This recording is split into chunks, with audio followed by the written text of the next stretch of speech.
ती स्त्री वेगवेगळ्या प्रकारचे हावभाव करायला लागली, नृत्य करायला लागली. महाराज डोळे बंद करून भजन करतायत. रामकृष्ण हरी, रामकृष्ण हरी, रामकृष्ण हरी, रामकृष्ण हरी, रामकृष्ण हरी, रामकृष्ण हरी, रामकृष्ण हरी, रामकृष्ण हरी, रामकृष्ण हरी, रामकृष्ण हरी, रामकृष्ण हरी, रामकृष्ण हरी. त्या स्त्रीला वाटलं 10 मिनिटाचं भजन थांबेल थोड्या वेळात. 15 मिनिटं झाले, अर्धा तास झाला, 1 तास झाला, 2 तास झाले, तरी सुद्धा महाराज डोळे उघडायला तयार नाही आणि त्या स्त्रीकडे पाहायला तयार नाही. सरते शेवटी तिच्या लक्षात आलं, हा बाबा काही लवकर डोळे उघडणार नाही. आता आपणच याला जागं केलं पाहिजे, वृत्तीवर आणलं पाहिजे. जवळ गेली, खांद्याला धरलं, गदगदा हलवलं. ओ महाराज, अहो डोळे उघडा, बघा तुमच्या करता नटून थटून मी आलेली आहे आणि तुम्ही डोळे बंद करून भजन करताय. किती सुंदर वातावरण आहे इथे, माणूसही नाहीये, निबिड अरण्य आहे, शांत वातावरण आहे. इथे तुम्ही आणि मी, आपण दोघे एकटेच आहोत. जगद्गुरु तुकाराम महाराज अत्यंत करुण भावनेने त्या स्त्रीकडे पाहतात आणि तिला म्हणतात, माते काय अपेक्षा आहे तुमची? ती म्हणे, काही नाही, माझ्या शरीराची इच्छा तुम्ही पूर्ण करा. जगद्गुरु तुकाराम महाराजांनी कानाला हात लावावा. माते, तू जरी निकृष्ट इच्छा ठेवून इथे आलेली असली तरी तुझी इच्छा पूर्ण करणारे आम्ही मात्र ते कोण नाही आहोत. जाईव तू माते न करी सायास आम्ही विष्णुदास तैसे नभ, आम्ही विष्णुदास तैसे न. जाईव तू माते न करी सायास आम्ही विष्णुदास तैसे नभ, आम्ही विष्णुदास तैसे न.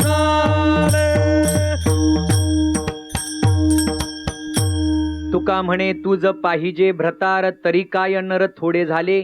माते जा तू, का? कारण तुला वाटतं त्या पद्धतीने आम्ही नाही, आम्ही विष्णुदास तैसे न हो. तुला जर पुरुष हवे असतील तर जगामध्ये खूप पुरुष आहेत, पण मी मात्र तुझी इच्छा पूर्ण करू शकत नाही.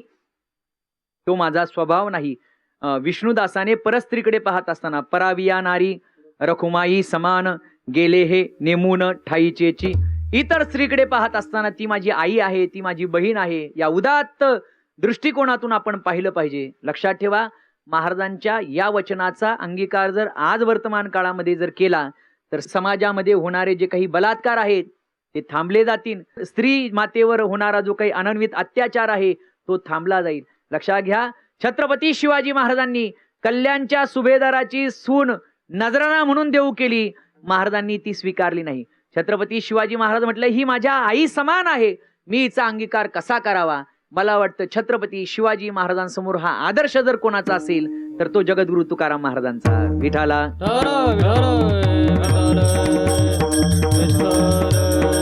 परस्त्री पाठवली, तिने देखील जगद्गुरु तुकाराम महाराजांचं नामोहरण होत नाहीये.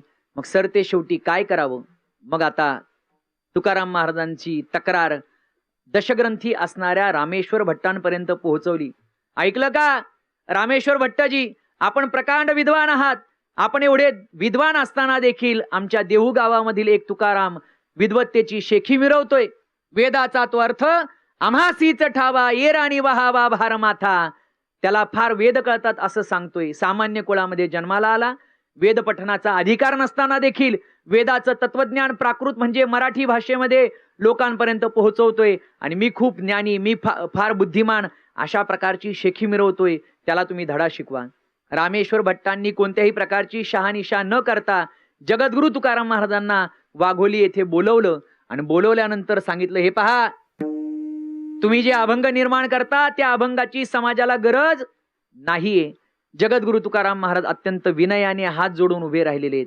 भूदेव, तुम्ही जी आज्ञा मला करत आहात, पण लक्षात घ्या, मी माझ्या स्वतःच्या बुद्धीने हे अभंग निर्माण केले नाही. मग साळुंकी मंजुळ बोलतसे वाणी, शिकविता धनी वेगळाची.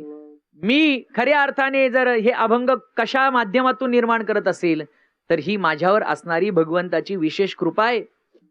त्यांनी खऱ्या अर्थाने मला जागं केलं आणि मला त्यांनी आज्ञा केली की तुम्ही अभंग निर्माण करा. म्हणून मी जरी बोलताना दिसत असलो तरी बोलवणारा धनी मात्र वेगळा आहे. विठाला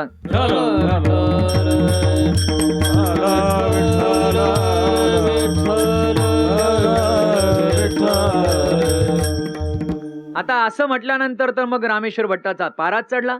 अच्छा अच्छा, म्हणजे तू बोलणारा नाही, तुला बोलवणारा देव आहे, देवाची आज्ञा आहे असं काही बाही लोकांना सांगतो, नादी लावतो. बरोबर मंबाजी बुवा बोलला होता ते खरंच आहे. तू दिशाभूल लोकांची करायला लागलेले आहे. हे अभंग निर्माण करण्याची गरज नाही. वेदात तत्वज्ञान कमी आहे का? धर्मग्रंथ कमी आहेत का? वाङ्मयाची काही त्रुटी आहे का? आणि म्हणून तुझे अभंग समाजाला काही गरजेचे नाही. मग आता या अभंगांचं काय करू भूदेव? जगद्गुरु तुकाराम महाराजांनी विचारलं. रामेश्वर भट्टाने जो निर्णय दिलेला होता ना, तो अत्यंत टोकाचा निर्णय होता. जे तू अभंग निर्माण केलेले ते अभंग निर्माण करणं बंद कर आणि निर्माण केलेल्या अभंगाच्या बाडाला दगड बांध आणि ते अभंग इंद्राणीच्या डोहामध्ये टाकून दे, फेकून दे. गरज नाही त्या अभंगाची समाजाला. हृदयाला अत्यंत वेदना महाराजांच्या झालेल्या. महाराज जड अंतकरणाने देहू गावामध्ये आले. कोणाड्यामध्ये ठेवलेले अभंगाच्या वह्या होत्या, त्या उचलल्या, कपड्यामध्ये बांधल्या, काठावर आले, त्याला दगड बांधले आणि ते अभंग महाराजांनी पाण्यामध्ये समर्पित केले. हा सगळा प्रकार महाराजांच्या पत्नी आईसाहेब आवली माता पाहत होत्या आणि त्या महाराजांना आवली माता सांगत होत्या, महाराज हे करू नका, कारण तुम्ही मुलाबाळांचा विचार केला नाही. अहोरात्र तुम्ही डोंगरांवर जात होते, कीर्तन करत होते, प्रपंचापेक्षाही तुम्ही या गोष्टीकडे जास्त लक्ष देत होते. याचा अर्थ असा आहे की प्रपंचापेक्षाही तुम्ही करत होते त्या कार्याला विशेष श्रेष्ठत्व आहे, महत्व आहे. आणि अशा परिस्थितीमध्ये हे अनमोल अभंग तुम्ही निर्माण केलेले आणि ते अभंग पाण्यामध्ये बुडवायला लागले, हे काही योग्य नाहीये. महाराजांनी कोणाचं ऐकलं नाही. अभंग पाण्यामध्ये बुडवले, महाराज मागे फिरले. पण परिणाम असा झाला, महाराज मागे आल्यानंतर लोकांमध्ये कुजबूज सुरू झाली, लोकांमध्ये चर्चा सुरू झाली. बघा बघा, जे तुकाराम महाराजांवर प्रेम करत नव्हते ते उपहासाने तुकाराम महाराजांची निंदा करत होते. पाहिलं का?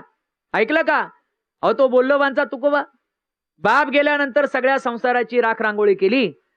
जे काही खतपत्राच्या वह्या होत्या त्या पाण्यामध्ये बुडवल्या. त्याला साधा प्रपंच जमला नाही आणि आता परमार्थही जमला नाही. आता अभंगाच्या वह्या सुद्धा पाण्यामध्ये बुडवल्या. म्हणजे याला संसारही जमला नाही आणि परमार्थही जमला नाही. देवना संसार तुका दोहीकडे चोर, किंवा अजून एक प्रमाण आहे, देवना संसार दोही ठाई नाही थार. दोन्हीकडेही थारा मिळालेला नाहीये. सातत्याने हे शब्द महाराजांच्या कानावर पडू लागले. कानामध्ये तप्त सिसव होतावं अशा प्रकारच्या वेदना महाराजांच्या अंतकरणाला झालेल्या आहेत.